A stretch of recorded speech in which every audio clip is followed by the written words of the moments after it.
Bonjour à toutes et à tous et bienvenue sur le 4e épisode de Affaires à suivre. Aujourd'hui, on parle de la précarité étudiante.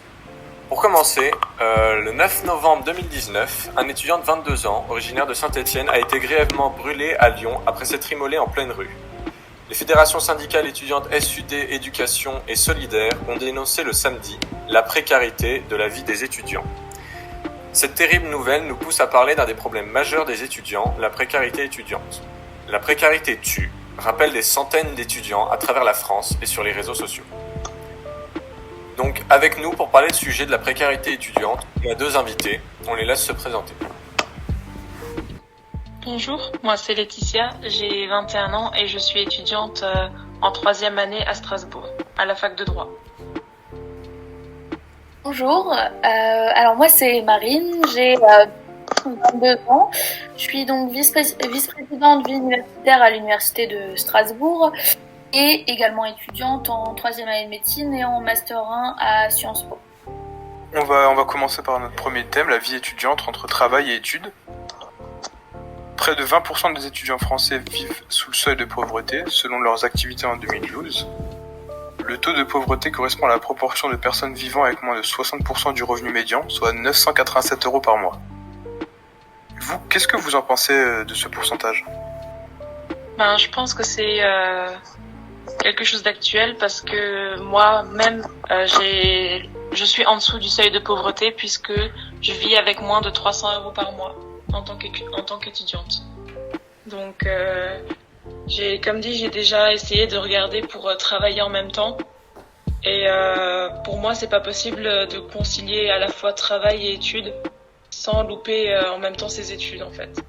Oui. Parce que j'ai vu énormément, surtout en première année, des jeunes qui avaient besoin de travailler pour pouvoir payer leur loyer, pour pouvoir faire leurs courses et pouvoir acheter leurs fournitures scolaires, qui n'ont pas réussi leur première année et qui ont dû la refaire.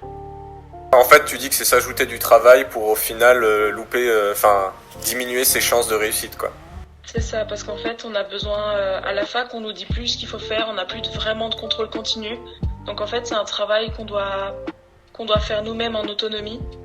Et le problème, c'est que en travaillant, on pense qu'on a plus le temps, on pense qu'on a plus de temps pour travailler, alors qu'en fait, même si on est à la fac, qu'on n'a pas forcément beaucoup de devoirs, on a quand même besoin de temps pour bosser sur nos cours. Donc le fait de travailler, ça nous prend beaucoup de temps sur notre temps de travail en fait. Donc je suis parfaitement d'accord avec ce que disait Laetitia.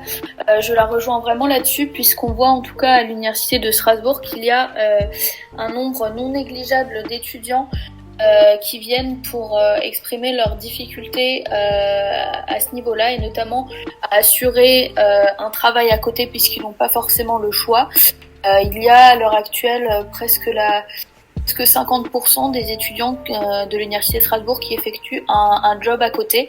On estime qu'au-delà de dizaines d'heures de travail, donc en plus des études par semaine, au-delà de 10 heures, il y a vraiment des difficultés après pour l'étudiant de suivre ses études. Et 10 heures, ce n'est pas énorme puisque bon nombre d'étudiants effectuent plus que 10 heures par semaine au niveau de leur job étudiant. Donc forcément, ça pose des difficultés au niveau de leur réussite académique. D'accord. Oui, sachant que... Ah, pardon. Vas-y. Non, vas-y. Non, mais sachant que le contrat minimum, par exemple, chez McDonald's, c'est 15 heures. Et que travailler au McDonald's, je l'ai fait cet été pendant 4 mois. Et c'est vraiment un environnement stressant. Donc en fait, ça nous rajoute en plus du stress, en plus de nos études. Donc en fait, on est tout le temps au qui-vive. Et c'est pas bon en fait. C'est bien parce qu'au final, c'était justement ce qu'on allait dire après. Marine, t'avais parlé de 50% d'étudiants qui ont un travail à côté à Strasbourg, c'est ça ? Alors ça, donc c'est issu peut-être un petit peu moins de 50%, mais c'est issu de l'enquête de l'Oresip qui a été faite donc en 2017 sur les conditions de vie des étudiants. Ça a été réalisé à l'université de Strasbourg et au niveau des établissements du contrat de site, donc c'est-à-dire des établissements avec qui l'université de Strasbourg a un partenariat, donc au niveau du site Alsace, à l'université de Haute-Alsace, mais également également l'ENGES, l'ENSAS, l'INSA. Donc on a une moyenne d'un peu moins de 50% qui ont un travail, à Strasbourg en tout cas, hein. Et donc du coup nous on avait eu des stats comme quoi pour ceux qui ont un travail, donc sur ces un peu moins de 50%, donc nous c'est général, hein, c'est pas spécifiquement à Strasbourg, mais du journal du Monde, Le Monde, pardon, il y a 17,17% qui pensent que ça a un impact négatif sur leurs études. Au final, on a constaté aussi que c'est une source de stress et de tension nerveuse pour un étudiant sur 3. Donc ce qui est quand même assez impactant, sachant que ça fait quand même un bon nombre d'étudiants qui travaillent. Au final, qu'est-ce que vous pensez qui...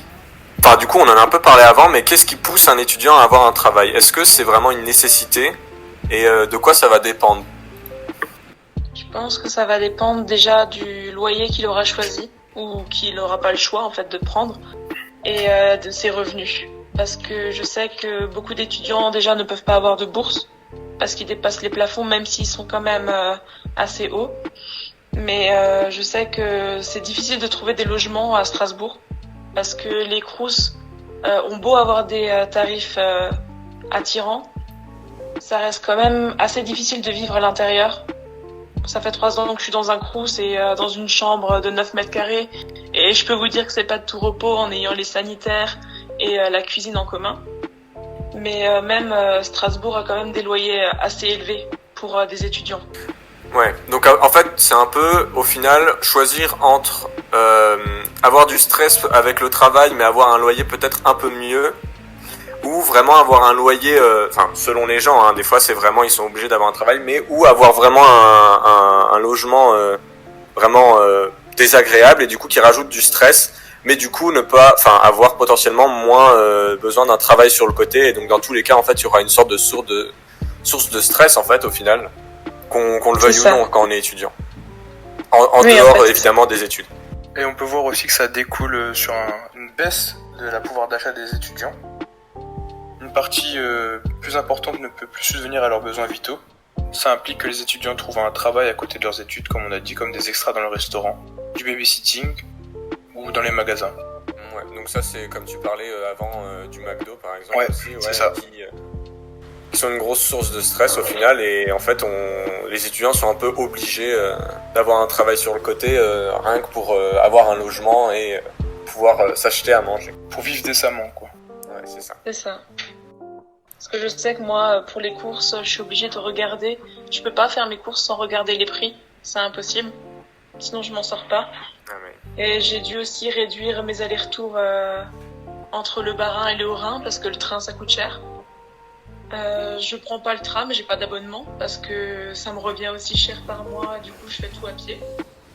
Donc, j'ai dû trouver des petites astuces pour dépenser le moins possible. Les sorties, les bars, c'est quasiment proscrit parce que ça revient cher, alors que acheter une bouteille de coca et des bières à côté, ça nous revient moins cher. Donc voilà, si on veut sortir et s'amuser. Donc on a appris aussi à se divertir, se changer les idées, évacuer le stress autrement. Et puis voilà, c'est vraiment une autre façon de vivre en fait. Ça a beaucoup, et ça a des impacts en fait sur tous les aspects de la vie au final. C'est ça. C'est ça. Et c'est absolument terrible, d'entendre ces difficultés-là, puisque, à mon sens, le fait qu'un étudiant soit dans l'obligation de trouver un travail avec un nombre d'heures important par semaine pour pouvoir vivre décemment, c'est mettre un pansement sur une plaie ouverte lorsqu'on devrait la recoudre. Je pense réellement que c'est très dommage parce qu'il y a quand même un certain nombre d'aides qui sont mises en place pour les étudiants, mais avec donc un parcours qui peut être très compliqué aussi. Les étudiants peuvent aussi avoir énormément de difficultés pour s'orienter au niveau du parcours des aides. Puisque bon nombre d'étudiants n'ont pas connaissance, à part des aides du Crous, de tout ce dont ils pourraient bénéficier.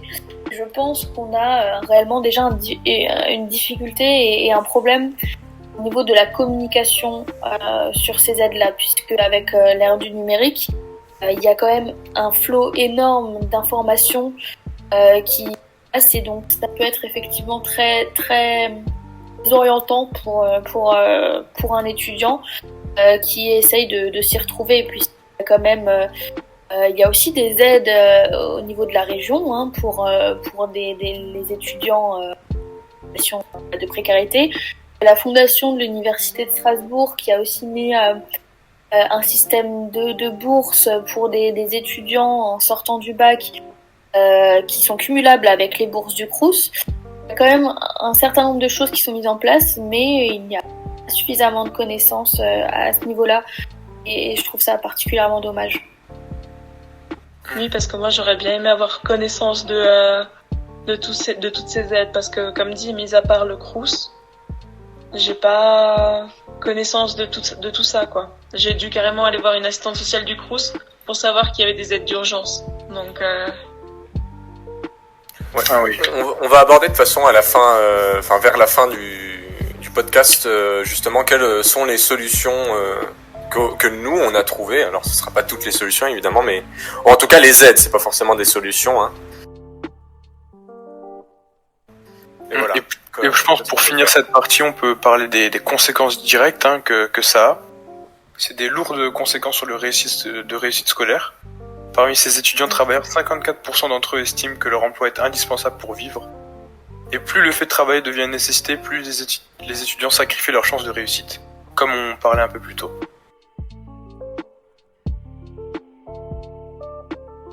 Et donc si on constate au final, si on fait les statistiques, donc je suis pas un pro de ça, mais voilà, c'est écrit.